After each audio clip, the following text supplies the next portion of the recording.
আসসালামু আলাইকুম রহমতুল্লাহি ওবরকাতুহু। সম্মানিত দর্শক, আপনারা ইতিমধ্যে জেনে গেছেন যে সাবেক প্রধানমন্ত্রী বাংলাদেশ থেকে পালিয়ে যাওয়া আওয়ামী লীগের সভানেত্রী শেখ হাসিনা এখন থেকে স্থায়ীভাবে ভারতে থাকবেন এবং রাজনৈতিকভাবে ভারত তাকে আশ্রয় দেবে। আরও একটি ভয়ঙ্কর বিষয় হলো যে সাধারণ জনগণের মধ্যে অনেকেই আমরা পেপার পত্রিকায় দেখছি তার ভারত অবস্থান নিয়ে জনগণের মধ্যে বিরূপ প্রতিক্রিয়া রয়েছে। কিন্তু ভারতের সকল রাজনৈতিক দল, মানে যত রাজনৈতিক দল রয়েছে, সেই তৃণমূল কংগ্রেস থেকে শুরু করে একদম মোলায়েম সিং যাদব তার দল, কিংবা সেই বালথ্যাকারের কট্টরপন্থী যে শিবসেনা তারা থেকে শুরু করে সেই দাক্ষিণাত্যের একটা স্থানীয় দল এবং সেভেন সিস্টারের যত রাজনৈতিক দলগুলো রয়েছে, এরা নিজেরা ঝগড়াঝাটি করে, কিন্তু শেখ হাসিনার ব্যাপারে সবাই একেবারে ঐক্যমত যে তারা তাকে ভারতে আশ্রয় দেবে এবং দেওয়ার জন্য মোদী সরকারের উপর চাপ সৃষ্টি করেছে এবং মোদী সরকার এই জিনিসটা গ্রহণ করেছে। গ্রহণ করে ইতিমধ্যে তার ব্যাপারে যে খবরাখবর পত্রপত্রিকায় এসেছে ভারতের, তার প্রেক্ষিতে বাংলাদেশের অনেকেই প্রতিবেদন তৈরি করে ফেলেছেন এবং অনেকে জানিয়েছেন যে এখন তিনি সেখানে থাকবেন এবং তার শারীরিক অবস্থা মেডিকেল চেক আপ করার জন্য তাকে একটি হাসপাতালে ভর্তি করা হয়েছে, যেহেতু তার বয়স হয়েছে এবং তিনি এত বড় একটা ধকল গিয়েছে সঙ্গত কারণেই তার শরীর মন ভেঙে পড়েছে। তো এই অবস্থা থেকে উদ্ধারের জন্য তাকে সর্বোচ্চ সুযোগ সুবিধা দিয়ে ভারতের সবচেয়ে ভালো একটি মানে হাসপাতালে তাকে ভর্তি করা হয়েছে। এর অর্থ যে শেখ হাসিনাকে ভারত বাঁচিয়ে রাখতে চাচ্ছে, শক্তিশালী বানাতে চাচ্ছে এবং তাকে ইউনূস সরকারের বিরুদ্ধে ব্যবহার করতে চাচ্ছে। যে খবরটি সবচেয়ে অ্যালার্মিং সেটি হলো শেখ হাসিনা যেন বিদেশ ভ্রমণ করতে পারেন, অন্য দেশে যেতে পারেন, এই জন্য তাকে ট্রাভেল পাস দেয়া হবে ভারতের পক্ষ থেকে। এবং আপনারা জানেন যে ভারত এভাবে অনেককেই ট্রাভেল পাস দিয়েছে এবং সবচেয়ে যে বিখ্যাত ব্যক্তি দালাই লামা, তিব্বতের ধর্মীয় গুরু, তাকে যে ট্রাভেল পাসটি দিয়েছেন তা নিয়ে জাতিসংঘ, চীন, আমেরিকা সবাই রীতিমতো মুখোমুখি, কিন্তু তারপরে ভারত কিন্তু দালাই লামাকে দিয়ে এখনও পর্যন্ত চীনের সঙ্গে ফাইট করে যাচ্ছে। তো সেদিক থেকে শেখ হাসিনার যে ভারত অবস্থান, এটি ভারত খুব সিরিয়াসলি নিয়েছে, যা কিনা বর্তমানে আমরা যারা বাংলাদেশে রাজনীতি করছি এবং শেখ হাসিনা বিরোধী ভূমিকা পালন করেছি দীর্ঘদিন ধরে, তাদের জন্য এখানে একটা যাকে বলা হয় একটা অশনি সংকেত হিসেবে কাজ করবে। কিভাবে কাজ করবে? ধরুন আমার নিজের কথাই বলি। এখন আমি চলাফেরা করছি, যখন শেখ হাসিনা ক্ষমতায় ছিল তখন আমার যে কোনো সমস্যা হলে সবাই ধরে নিত যে এই কাজটি শেখ হাসিনা করেছে। তো আমার যে রাজনৈতিক পরিস্থিতি, তারপরে সামাজিক পরিস্থিতি, এই পরিস্থিতির কারণে এবং পরিস্থিতির কারণে, মানে পরিস্থিতি এবং পরিচিতি, এই দুটো কারণে কোনো গভর্নমেন্ট এজেন্সি বা কোনো দুর্বৃত্ত এই দায়িত্ব নিতে চাইতো না। কিন্তু এখন যেহেতু দেশে একটা এলোমেলো অবস্থা, তো এরকমভাবে আমার মতো যদি 1000 লোককে টার্গেট করা হয়, সেই টার্গেট করে তারা হাসিনা বিরোধী লোকজন ছিলেন বিভিন্ন সময়টাতে, আওয়ামী লীগ বিরোধী লোকজন ছিলেন, এখন খুব হেলে দুলে ঘোরাফেরা করছেন, চলাফেরা করছেন নির্ভয় নিশ্চিন্তে। তাদের উপর যদি কোনো বিদেশি আক্রমণ হয়, কোনো এজেন্সির আক্রমণ হয় এবং কোনো সন্ত্রাসী আক্রমণ হয়, তাহলে আমরা প্রাথমিকভাবেই হৈহুল্লোড় শুরু করব বর্তমান সরকারের বিরুদ্ধে। দ্বিতীয়, আমরা দায়ী করব যে এটা হয়তো বিএনপির বা জামাতের কোনো অন্তর্দ্বন্দ্ব, অন্তর্ঘাত রয়েছে। যেমন আমার এলাকাতে আওয়ামী লীগের যারা আছেন তারা তো সব পলাতক, এখন বিএনপির 4-5 জন প্রার্থী রয়েছে।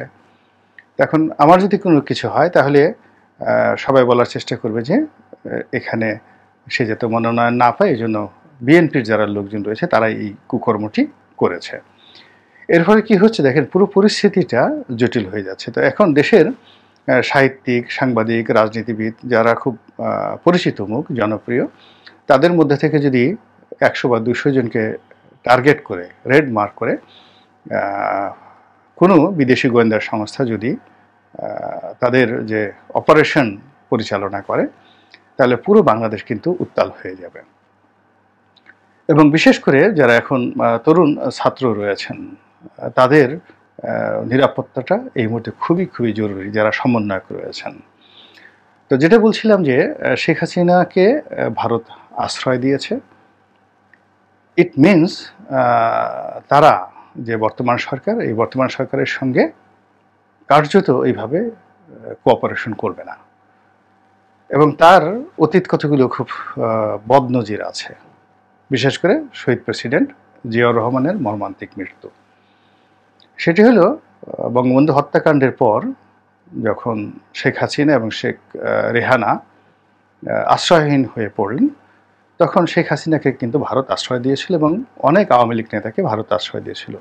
হেমায়েতুল্লাহ আরঙ্গ, জনাব কাদের সিদ্দিকী, ওনারা সবাই কলকাতাতে ছিলেন এবং রাজকীয় হালে ভারত তাদেরকে রেখেছিল। এবং সেখানে থেকে কাদের সিদ্দিকী কিন্তু বঙ্গবন্ধুর পক্ষে সশস্ত্র বিপ্লব করে বাংলাদেশের সীমান্তে আক্রমণ করার বেশ কয়েকবার তিনি চেষ্টা চালিয়েছিলেন। এবং যা মোকাবেলা করার জন্য আসলে জিয়াউর রহমান সরকারকে যথেষ্ট বেগ পেতে হয়েছে। পরে ভারত এই জিনিসটা চায়নি, এর কারণে তারা সরাসরি সংঘাত এড়িয়ে বিকল্প পদ্ধতিতে তারা কাজ করার চেষ্টা করেছে।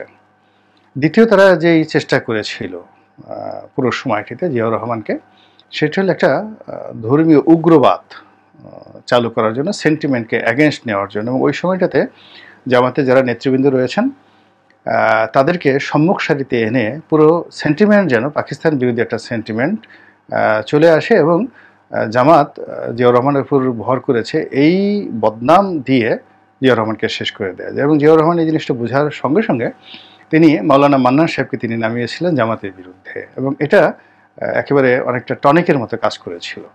তো এই প্ল্যানটা যখন বাদ হয়ে যায়, তারপর তারা একটার পর একটা সেনা বিদ্রোহ যেন ঘটে এবং জিয়াউর রহমান যেন ক্ষমতায় টিকতে না পারে, এজন্য একটার পর একটা চেষ্টা করে গেছে। এবং আপনারা জানেন যে বাংলাদেশের স্বাধীনতার ইতিহাসে জিয়াউর রহমানের জামানাতে যতগুলো মিলিটারি কু হয়েছে, এত কু, সেনা অভ্যুত্থান বাংলাদেশ তো বটেই, অন্য কোনো দেশে হয়েছে কিনা আমার জানা নেই, অনেকগুলো সেনা কু হয়েছে। এবং এই সেনাবাহিনীর যে কুগুলো, জিয়াউর রহমান সাহেব সেনাবাহিনীর মধ্যে অত্যন্ত জনপ্রিয় ছিলেন, তারপরও সেখানে হয়েছে, এর পেছনে অনেকগুলো দেশি বিদেশি চক্রান্ত ছিল। এরপর তারা প্রেসিডেন্ট এরশাদকে রিক্রুট করে। এরশাদ যখন সেনাপ্রধান ছিলেন তখন থেকে তাকে রিক্রুট করে, এবং সেই রিক্রুটের মাধ্যমে জেনারেল আবুল মঞ্জুরকে সেকেন্ড ম্যান করে ফার্স্ট অভ্যুত্থানটা ঘটিয়ে জেনারেল এরশাদকে ক্ষমতায় আনার আগে কিভাবে প্রেসিডেন্ট জিয়াউর রহমানকে খুন করা হলো, এটা বাংলাদেশের একটা যাকে বলা হয় শিক্ষণীয় বিষয়। আমরা বঙ্গবন্ধুর হত্যাকাণ্ড নিয়ে অনেক গবেষণা করেছি, কিন্তু জিয়াউর রহমানের হত্যাকাণ্ড নিয়ে আমরা এখনো পর্যন্ত কিন্তু ওইরকম কোনো গবেষণা কর্ম করিনি। তো কাজেই ভারত এই যে বাংলাদেশকে নিয়ে যে একটা কঠোর অবস্থানে রয়েছে, এটাকে নিয়ে হেলাফেলা করার কোনো যাকে বলে কোনো স্কোপ নেই, সুযোগ নেই। এখানে যারা আছেন এই মুহূর্তে ক্ষমতার পাদবীতে, বিএনপি আছেন, জামাত আছেন, তারপরে ডক্টর ইউনূস আছেন, সবার ভাষার মধ্যে একটা ভারত দোষর নীতি দেখা যাচ্ছে। এটি তাদের জন্য ডেঞ্জারাস হয়ে পড়বে, ভীষণ রকম ডেঞ্জারাস হয়ে পড়বে। আপনি যখন গোকরা সাপের লেজে পা দিবেন, বেটার হলো সেই গোকরা সাপ থেকে দূরে থাকা এবং গোকরা সাপের মুখ থেকে মানে সর্বোচ্চ নিজেকে দূরে রাখা, এটা হলো স্বাভাবিক নিয়ম। তা আপনি ভারতের লেজে পা দিয়েছেন, এখানে ভারতের বিলিয়ন বিলিয়ন ডলার বিনিয়োগ রয়েছে, অনেক ভারতীয় কোম্পানি কাজকর্ম ছেড়ে চলে গেছেন। এখন ভারতীয় যারা নাগরিক এখানে ছিলেন, কাজ করতেন, চাকরি করতেন, এখানে ভারতীয় কোম্পানি যারা বিনিয়োগ করছেন, তারা এই মুহূর্তে এখানে বাংলাদেশের বর্তমান পরিস্থিতিতে চলাফেরা করবে, কোনো অফিসে গিয়ে পরিচয় দেবে আমি ভারতীয়, ওই অবস্থা নেই। ফলে কি হচ্ছে, ভারতের একটা বিশাল মানে আফগানিস্তানে তাদের যে লস হয়েছিল, তার চেয়েও বাংলাদেশে তারা যে গত 15 বছরে বিনিয়োগ করেছে, সেই বিনিয়োগটা পুরোপুরি ঝুঁকির উপর পড়েছে।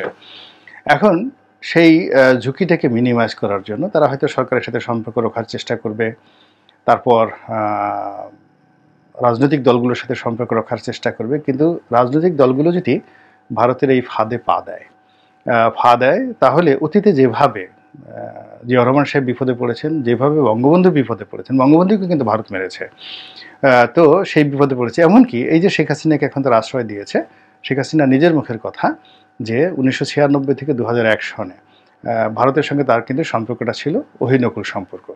ফলে ভারতের চক্রান্তে কিন্তু শেখ হাসিনা ক্ষমতা হারিয়েছেন, একথা শেখ হাসিনা নিজের স্বীকারোক্তি। তো কাজেই ভারত এখানে একটা লং টার্ম প্ল্যান নিয়ে এগুচ্ছে এবং এখন যেভাবে দেখা যাচ্ছে, দেখুন আইএসআই যেটা পাকিস্তানের সামরিক গোয়েন্দা সংস্থা, তাদের ব্যাপারে এখন খুব আলোচনা হচ্ছে।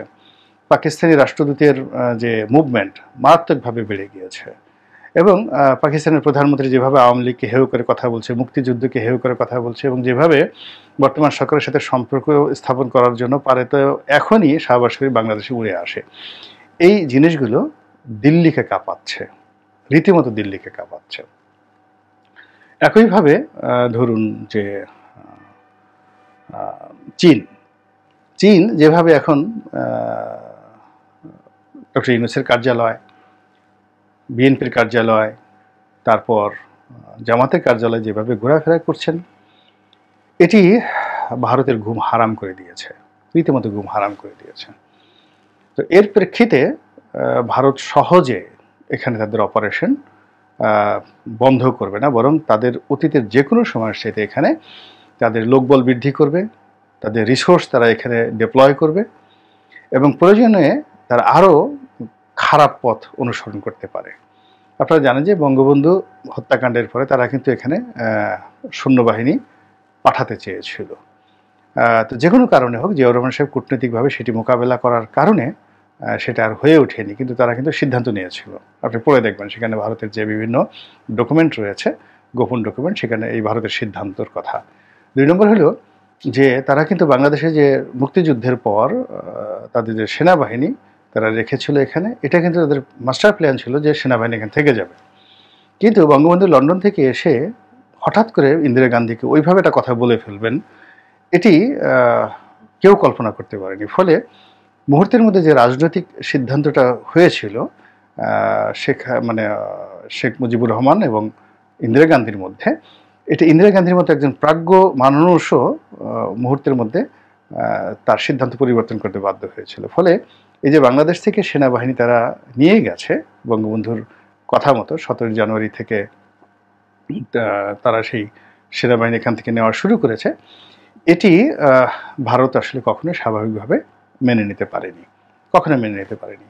আর বঙ্গবন্ধু বাংলাদেশে আসার পর ভারতের সাথে মুজিবনগর সরকারের যে চুক্তিগুলো, সেই চুক্তিগুলোর মধ্যে অনেকগুলো চুক্তি ছিল দাসত্বমূলক চুক্তি, এবং সেগুলো যখন তিনি ছিঁড়ে ফেললেন এবং তিনি যখন ওআইসির সঙ্গে পাকিস্তানের সাথে সম্পর্ক স্থাপন করলেন, এটাও ভারত মেনে নিতে পারেনি। ফলে উইদিন 6 মাসের মধ্যে বঙ্গবন্ধুর সঙ্গে তাদের একটা দা কুমড়ার সম্পর্ক হয়ে যায় এবং সেই দা কুমড়ার সম্পর্ক থেকে বাঁচার জন্য বঙ্গবন্ধু কিন্তু প্রাণান্ত চেষ্টা করেছে আমেরিকার সাহায্য নেওয়ার জন্য, প্রাণান্ত চেষ্টা করেছে ওআইসির সাহায্য নেওয়ার জন্য, এমনকি পাকিস্তানের সাহায্য নেওয়ার জন্য।